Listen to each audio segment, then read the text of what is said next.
So I tell people about the Reciprocity Project in that I'm trying to create a system for non-rejectable research papers and grants, a platform to do that. Um, yes, it's hilarious when I hear people because their instant critique is, well, isn't Gen AI going to replace everything that you? And if that was the case, everybody would be, everybody would have a hard go because everything is going to be replaced by Gen I across the board. And if we were just to simply look at that, you name any industry, it's going to have an enormous impact on it. And if you're not building on it, if you're not actually exploiting it, so first of all, if that idea is, it reeks of just naivety in terms of what's actually going on. First of all, it sort of tells me that somebody doesn't understand research. They don't understand how it actually gets produced, what goes on behind the scenes, and they think it's just how you write a paper. That cracks me up. Nobody has any idea what it is. The second thing is that they have no idea. They don't interact with Gen AI at all when they say that. Because if you were to interact with it, you realize that there is a ton of problems that's involved.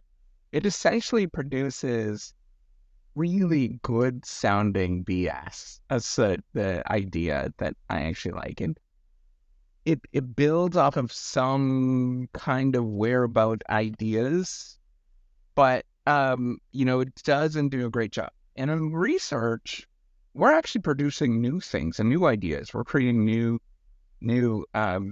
everything's just new, right? So it doesn't there is a lot of language that it builds off of, but often things are brand new. And this is the area where Gen AI, particularly within the research game, this is going to be, it's going to be the first to be used for simplistic things, but for deep understanding of things, it's going to be the last thing to be replaced. Um, it's kind of like saying accountants are going to disappear because of TurboTax, right? Yeah, it's some basic level stuff is going to be replaced by TurboTax.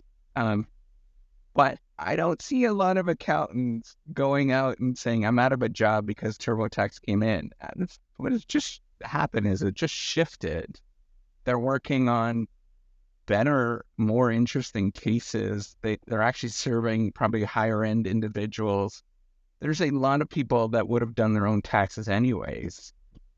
Um, and it's essentially replacing that market. That's a really different story than a chartered accountant. It's the same thing with doing this with using Gen AI. All of this is going to just essentially make things quicker. It's going to replace a lot of really boring things, but it's still impossible to actually use, right? Like I've got full-time development team building using Gen AI, and it's still hard to get things right, right? It produces really random things all the time. You ask it to do one thing, it'll produce something else. Then you do it again, it will be something completely different. Um, and there's not a lot of consistency between the two. You can't necessarily say, hey, I'm going to produce this thing, the same thing is going to produce again. And that's on purpose.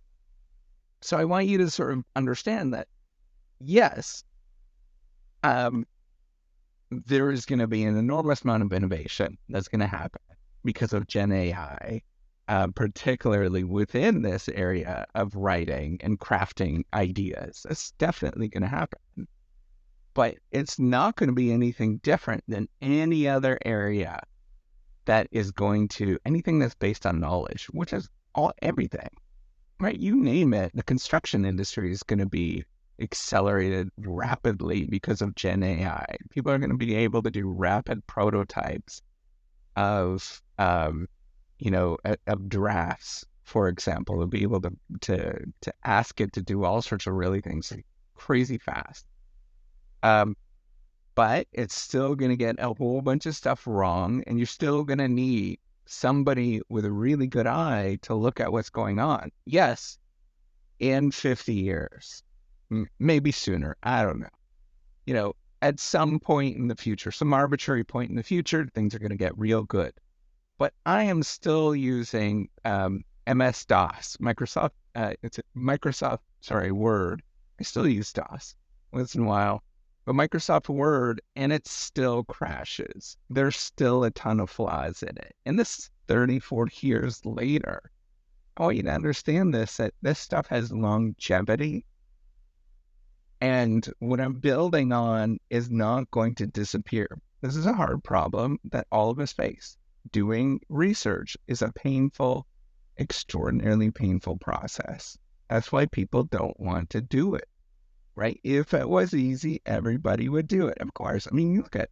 So I'm going to tell you this as a researcher that's world-class, top researcher around the world in lucrative areas. Say, new guy. I don't know, let's say a top researcher in neurology. You're the top brain scientist in the world. You're going to be netting $1 million a year. Of course, everybody wants to become a neurologist, right? No, right? Like, look at it. Nobody wants to become a neurologist. That's why they get paid $1 million a year. It's extraordinarily difficult and painful and yucky, right? Like, come on, let's actually start looking at the stuff, realizing that technology is going to make a massive difference, and it's not going anywhere soon. The Reciprocity Project is only getting better. It's only going to accelerate the ability to do the things that I want to do using available tools like Gen AI, using things like the sharing economy model, multi-sided platforms, like all these kind of things. Eventually, maybe, who knows, maybe using things like the blockchain to build a ledger behind the scenes. All these things are not going away.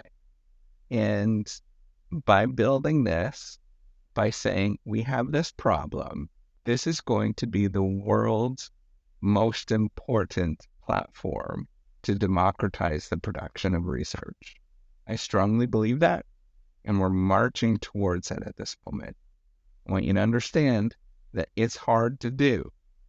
If everybody, if it was so easy, everybody would do it. And it's the same thing as building the reciprocity platform. It is hard to do. It takes somebody that's skilled and competent, and that requires patience and slowly building things over time. So good luck. I'm coming for you, science. I'm coming for you. All right. Take care and have a wonderful day.